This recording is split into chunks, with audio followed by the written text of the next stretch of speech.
Part 2. The End of All Things to Come. Chapter 6. The Beginning of the End.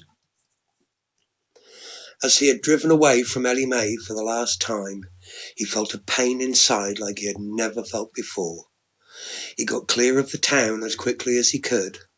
When he was far enough away from people, he threw the pickup violently off the road and into the scrubland, in a billowing cloud of sand and dust. He exited the vehicle running, and then he started to scream. On into the desert he ran, screaming with everything he had. No words, no rage, just abject misery. No more will to live, filled with self-loathing. He ran until his legs no longer supported his body. He fell to his knees, still screaming, tears streaming down his face, creating mud with the dust he was covered by. He smashed his fists into the soft sand over and over and over until he was too weak to continue. He allowed his body to collapse fully to the floor, huge heaving sobs escaping with every laboured breath, until even they ran out on him. He looked around for some shade and crawled to a rocky outcrop. Consciousness ran out on him too. When he came to and looked at his watch, it was only about 20 minutes later. His whole body ached from the outburst, but nevertheless he picked himself up and walked back to the pickup, almost like someone else was piloting him. He got in, he drove to the farm. He showered, he changed, he drove to the airport. As soon as he was sat down on the plane and belted in, exhaustion took away consciousness once more. New York. There was no more pain, no more emotion. Now he's moving with a sense of purpose, ducking through side streets and back alleys like a native. He had studied for this day like a student chasing a doctorate. It had consumed so much of him, his time, his life. More than a year had passed since that fateful day in England, and the man he saw in the mirror now was a far cry from the man he had once been. Nothing had been left to chance. Everything was primed and ready. Time to play his role. He arrived at a nondescript lock-up unit in an equally nondescript back alley and let himself in. Locking the door behind him, he turned on the lights. Inside the unit, there was a large truck parked. He went to the rear of the vehicle and removed both the padlock and the microfine filament from the door, carefully following the cord down under the truck until his fingers found the secret switch that disabled the explosive device under the truck. Nothing had been left to chance. He opened the door and entered the vehicle. Automatic lights came on. There were boxes all down one side and a table and chair down the other.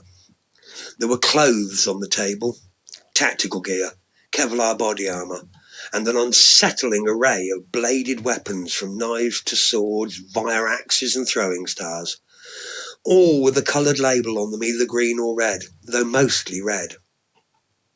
He opened one of the boxes and started placing all the red-labelled weapons inside. Then he opened another box and laid its contents of handguns out on the table. Now, fully suited and armed, he put on a big trench coat to conceal his appearance and exited the truck, carefully rearming the device and setting a timer in motion for 4 hours from now. It is only 2 blocks to where he needs to be, and he already knows the route to walk. As he rounds the last corner, he can see the building in front of him. He reaches into his pocket and withdraws a handheld device with a screen. He taps the screen twice and the external security cameras deactivate. John walked in through the main entrance and headed straight for the elevators with what appeared to be a parcel to deliver. As he reached the 4th floor, He taps the screen a few more times, and the internal tannoy system crackles into life. A familiar voice says, "What if you started killing hostages right away? No mercy, no quarter. Meet our demands, or the pretty blonde in the bell-bottoms gets it in the back of the head. Bam, splat." It's a movie quote, and many of the people in the building laugh, assuming one of their colleagues is paying a prank. Another static crackle, and another soundbite. "Who do you love and who loves you?" Silence. Then, "It's showtime!" He tapped the screen once more. The emergency shutters covered every single window in the building. Now the entire building is his to command. As the noise of the shutters subsides, the speakers crackle once more, and screams can be heard from the lower floors. A new voice comes through the system now. It is John's own voice, pre-recorded and tinny. "For many years now, you people have created your lies and your games at the expense of others. You have no clue as to the damage you do, and you care even less. Today you will learn the error of your ways. Today you will learn the greatest lesson of your lives: how to die. This building is now completely sealed from outside interference, and your lives are mine to command." In a few moments, the lower floors will finish flooding with rapidly expanding foam. Those caught in it are already dead. Do not attempt to save them. You will die too. Silence descended over the entire building. The voice continued. "Do not attempt to use the stairs. This will result in death. I have total control of all systems, and all cell phones are blocked. No contact in or out." A few floors up, there was the sound of automatic gunfires. And then again the speakers spoke. "Do not attempt to use the stairs. This will result in death. I have total control of all systems, and all cell phones are blocked. No contact in or out." The doors to the fourth floor offices flew open, and a young woman ran out. Seeing John dressed in tactical gear, she assumed him to be there to rescue them. She ran to him. "Oh, thank God," she said. "There's a madman loose in the building. You gotta save us. Please, God, say you're here to save us." John calmly slipped a blade into his hand and silently killed the woman with a single stab to the heart. "I'm your God now," he hissed, as her look of relief turned to one of horror. She looked down at the knife protruding from her body and fell to the floor, dead. John entered the office area, tapped his screen, and every computer in the room shut down. Everybody stopped what they were doing and stared at the man they saw before them. A man stepped forward and said, "Who the fuck are you?" John accessed one of his many pistols and shot the man where he stood. Blood and brain matter splattered those who were close. Then the screams began.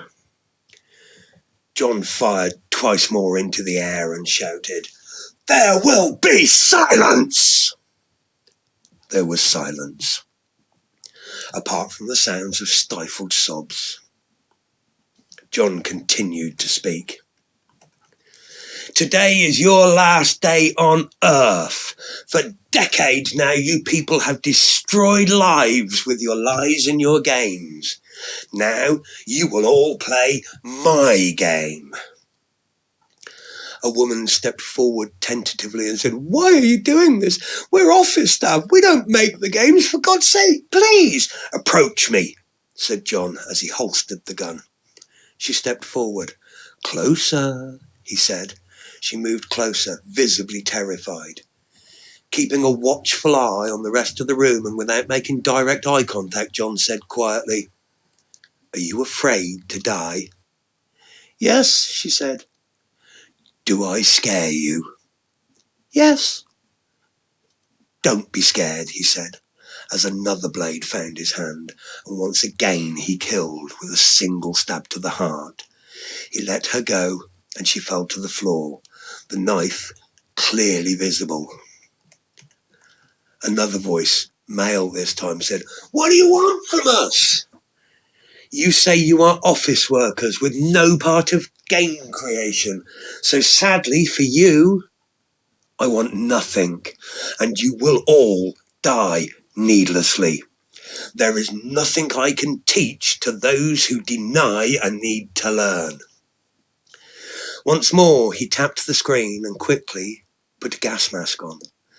Seconds later, a gaseous cloud started to spray down from several points in the false ceiling. Panic ensued, and some tried to rush John. With a pistol in each hand, he shot all who got close. Within 90 seconds, everyone in the room was dead, either shot or poisoned. Again, he heard gunfire higher up. Again, he tapped his screen. Again, the tannoy spoke. "Do not attempt to use the stairs. This will result in death. I have total control of all systems and all cell phones are blocked. No contact in or out." He left this room of death and walked to the door leading to the stairs. He removed a small electronic device from his pocket and switched it on. Clipping it to a breast pocket, he walked through the door. As soon as he stepped into the stairwell, the small door to the cupboard housing, the fire extinguisher opened. An automated gun extended from the alcove and aimed directly at him.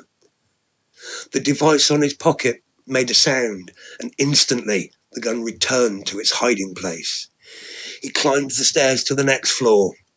More offices lay before him, with more protestations of innocence. "You people seem to think that you are innocent because you don't make the games, you only ship them out. Does that mean the cocaine seller is innocent because he didn't manufacture the drug? Of course it doesn't." He worked his way through 4 more floors of innocent administration, leaving no one alive. To his surprise, he found floors 10 through 20 to be completely devoid of human life. It seemed that people were finding a way to higher ground that he was unaware of. This disturbed him, as he did not know how it could be possible. These 10 floors should have held the programmers for one of the companies, the main protagonists. He would need to find out quickly where they were. He scanned the desks in his immediate vicinity, working his way through the floor until he came across a note on a desk that simply read, "Dude, you're late. Meeting is already started. See you in the presentation." No name to or from, but it didn't matter. It told him where they all were. His unease faded.